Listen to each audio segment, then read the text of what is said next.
ओम शांति। आज बाबा ने कहा, मीठे बच्चे, तुम्हारी सच्ची बात का तीर तब लगेगा जब दिल में सच्चाई सफाई होगी। तुम्हें सत्य बाप का संग मिला है, इसलिए सच्चे बनो। तुम सब स्टूडेंट हो, तुम्हें किस बात का ख्याल रखना जरूरी है? आज का प्रश्न है, तुम सब स्टूडेंट हो, तुम्हें किस बात का ख्याल रखना ज़रूरी है? उत्तर है, कभी भी कोई गलती हो तो सच बोलना है। सच बोलने से ही उन्नति होगी। तुम्हें अपनी सेवा दूसरों से नहीं लेनी है। अगर यहाँ सेवा लेंगे तो वहाँ करनी पड़ेगी। तुम स्टूडेंट अच्छी तरह से पढ़कर दूसरों को पढ़ाओ तो बाप भी खुश होगा। बाप प्यार का सागर है, उनका प्यार ही यह है जो तुम बच्चों को पढ़ाकर ऊंच मर्तबा दिलाते हैं। गीत है, किसने यह सब खेल रचाया। ओम शांति। आजकल समाचार आते हैं कि हम गीता जयंती मना रहे हैं। अब गीता को जन्म किसने दिया है, यह है टॉपिक। जयंती कहते हैं तो जरूर जन्म भी हुआ ना। उनको जब कहते हैं श्रीमद् भगवत गीता जयंती तो जरूर उनको जन्म देने वाला भी चाहिए ना। सब कहते हैं श्री कृष्ण भगवान वाच, तो फिर श्री कृष्ण पहले आता, गीता पीछे हो जाती। अब गीता का रचयिता जरूर चाहिए। अगर श्री कृष्ण को कहते तो पहले श्री कृष्ण, पीछे गीता अपनी चाहिए। श्री कृष्ण तो पहले श्री कृष्ण और पीछे गीता आनी चाहिए। परंतु श्री कृष्ण छोटा बच्चा था, वह गीता सुना न सके। यह सिद्ध करना होगा कि गीता को जन्म देने वाला कौन है। यह है गुह्य बात। श्री कृष्ण तो माता के गर्भ से जन्म लेता है। वह तो सतयुग का प्रिंस है। उसने स्वयं प्रिंस का पद पाया है। गीता द्वारा राजयोग सीखकर अब गीता को जन्म देने वाला कौन? परम पिता परमात्मा शिव या कृष्ण। श्री कृष्ण को वास्तव में त्रिलोकीनाथ, त्रिकालदर्शी भी नहीं कह सकते हैं। त्रिलोकीनाथ, त्रिकालदर्शी एक को ही कहेंगे। त्रिलोकीनाथ माना तीनों लोकों पर राज्य करते हैं। मूल, सूक्ष्म, स्थूल, इन तीनों को कहा जाता है त्रिलोकी। इनको जानने वाला त्रिलोकीनाथ, त्रिकालदर्शी परमपिता परमात्मा शिव है। यह महिमा उनकी है, न कि श्री कृष्ण की। श्री कृष्ण की महिमा है 16 कला संपूर्ण, सर्वगुण संपन्न। उनकी भेंट करते हैं चंद्रमा से। परमात्मा की भेंट चंद्रमा से नहीं करेंगे। उनका कर्तव्य ही अलग है। वह है गीता को जन्म देने वाला रचयिता। गीता के ज्ञान व राजयोग से ही देवताएं क्रिएट होते हैं। मनुष्य को देवता बनाने के लिए बाप को आकर नॉलेज देनी पड़ती है। अब यह समझाने देने वाले बड़े ही होशियार ब्रह्मा कुमार कुमारियाँ चाहिए। सभी एक जैसा समझा नहीं सकते। बच्चियाँ भी तो सब नंबरवार हैं। टॉपिक भी ऐसी रखी जाए कि श्रीमद् भगवत गीता को जन्म किसने दिया। इसके लिए कॉन्ट्रास्ट समझाना है। भगवान तो एक ही है, परमपिता परमात्मा शिव। उस ज्ञान सागर द्वारा ज्ञान सुनकर श्री कृष्ण ने यह पद पाया था। सहज राजयोग से यह पद कैसे पाया, यह समझानी देनी पड़े। ब्रह्मा द्वारा ही पहले बाप ब्राह्मण रचते हैं, सभी वेदों शास्त्रों का सार सुनाते हैं। ब्रह्मा के साथ ब्रह्मामुख वंशावली भी चाहिए। ब्रह्मा को ही त्रिकालदर्शी पने का ज्ञान मिलता है। त्रिलोकी अर्थात तीनों लोकों का भी ज्ञान मिलता है। तीनों काल आदि मध्य अंत को मिलाकर कहा जाता है। और तीनों लोक अर्थात सूक्ष्म वतन, मूल वतन और स्थूल वतन, यह अक्षर याद करने हैं।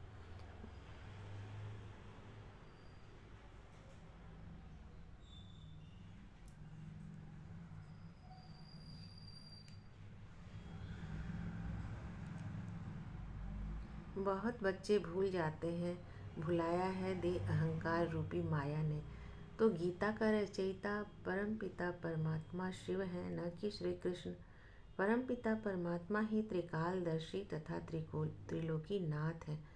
श्री कृष्ण में व लक्ष्मी नारायण में यह नॉलेज है ही नहीं। हाँ, जिन्होंने यह नॉलेज बाप से पाई वह विश्व के मालिक बन गए। जब सद्गति मिल गई फिर यह नॉलेज बुद्धि से गुम हो जाती है। सबका सद्गति दाता वह एक ही है, वह पुनर्जन्म लेने वाला नहीं है। पुनर्जन्म शुरू हुआ सतयुग आदि से कलयुग अंत तक। 84 जन्म लेते हैं, यह समझानी देनी पड़ती है। सब तो 84 जन्म नहीं लेते। जिसने यह गीता लिखी उसको त्रिकालदर्शी नहीं कहेंगे। पहले ही लिखा कि श्री कृष्ण भगवान वाच, यह एकदम रॉन्ग है। रॉन्ग भी होना ही है जरूर। जब सब शास्त्र रॉन्ग हो तभी बाप आकर राइट सुनाए। बरोबर ब्रह्मा द्वारा वेदों शास्त्रों का सच्चा सार सुनाते हैं, इसलिए उन्हें सत कहा जाता है। अब तुम्हारा है सत्य के साथ संग जो तुमको सत्य बनाते हैं। परम पिता प्रजापिता ब्रह्मा और उनकी मुखवंशावली यह जगदम्बा सरस्वती। प्रजापिता ब्रह्मा के साथ भी बच्चे आपस में भाई बहन ठहरे।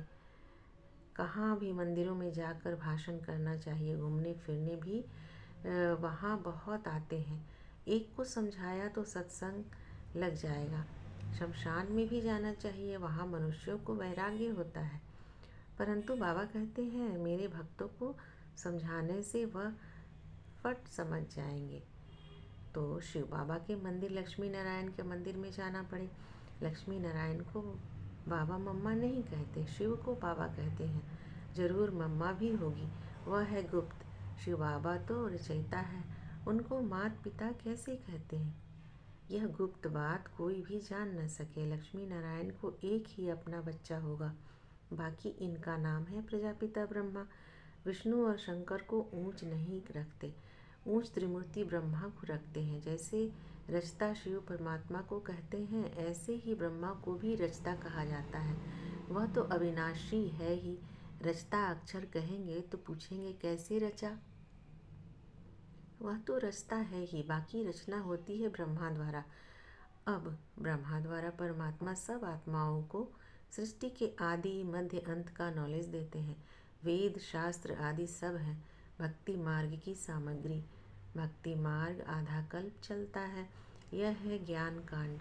जब भक्ति मार्ग पूरा होता है तब सब पतित तमो प्रधान बन जाते हैं। तब मैं बाप आता हूँ। पहले सतो प्रधान से सतो रजो तमो में आते हैं। ऊपर से जो पवित्र आत्माएं आती हैं उन्होंने कोई ऐसा कर्म नहीं किया है जो उनको दुख भोगना पड़े। क्राइस्ट के लिए कहते हैं उनको क्रॉस पर चढ़ाया, परंतु यह तो हो न सके। नई आत्मा जो धर्म स्थापन करने अर्थ आती है उनको दुख मिल नहीं सकता, क्योंकि वह तो कर्मातीत अवस्था वाला मैसेंजर धर्म स्थापन करने आया।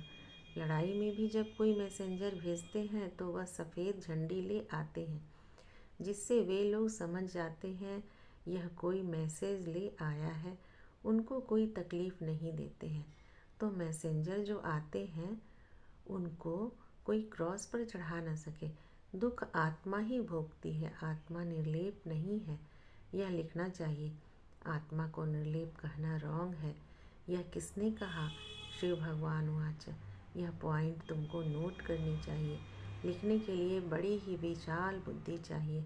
समझो, प्रदर्शनी में क्रिश्चियन लोग आते हैं तो उनको भी बता सकते हैं कि क्राइस्ट की सोल को क्रॉस पर नहीं चढ़ाया गया, बाकी जिसमें उसने प्रवेश किया उस आत्मा को दुख हुआ।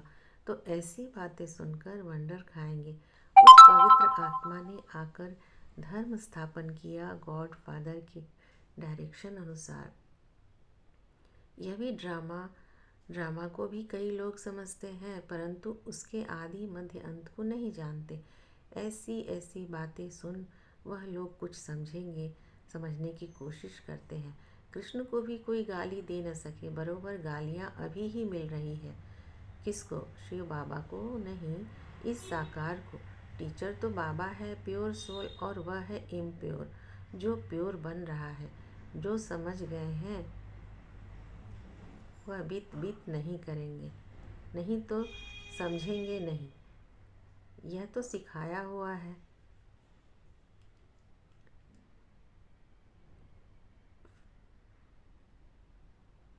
फिर वह बात, कोई जयंती जचती नहीं, तीर नहीं लगता। सच्चाई सफाई बहुत चाहिए।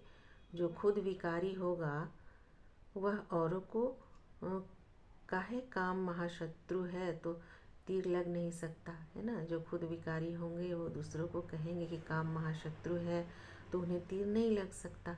जैसे पंडित का मिसाल है, राम राम कहने से नदी व सागर पार कर जाएंगे। यह अभी की बात है। शिव बाबा कहते हैं, मुझे याद करने से तुम इस विषय सागर से पार हो जाएंगे। कौन सा सागर, यह पंडित नहीं जानते। विश्वविद्यालय से शिवालय में चले जाएंगे। बड़ी अच्छी रीति से श्रीमत पर चलना है।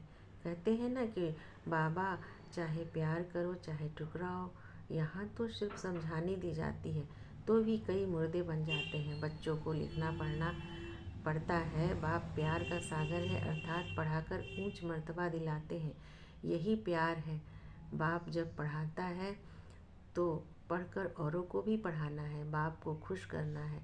बाप की सर्विस में तत्पर रहना है। बाप की ही सर्विस है कि अपने तन मन धन से भारत की सच्ची सेवा करो। तुम्हें तो बुलंद आवाज़ से समझाना चाहिए। सभी नंबरवार हैं, राजधानी में भी नंबरवार होंगे। टीचर समझ जाते हैं कि यह दैवी राजधानी में क्या नंबर लेंगे। सर्विस से समझ सकते हैं कौन कौन मुख्य बनेंगे। खुद भी समझते हैं कि हम बाबा मम्मा जितनी सर्विस नहीं कर सकते, तो दास दासियाँ बनना पड़ेगा। आगे चलकर तुम सबको सारा ही मालूम पड़ेगा। हम श्रीमत पर न चलें, सब क्लियर हो जाएगा। तुम बच्चे इस समय स्टूडेंट हो, इस समय तुम अपनी दासियाँ बनाएंगे तो खुद भी दासी बनना पड़ेगा।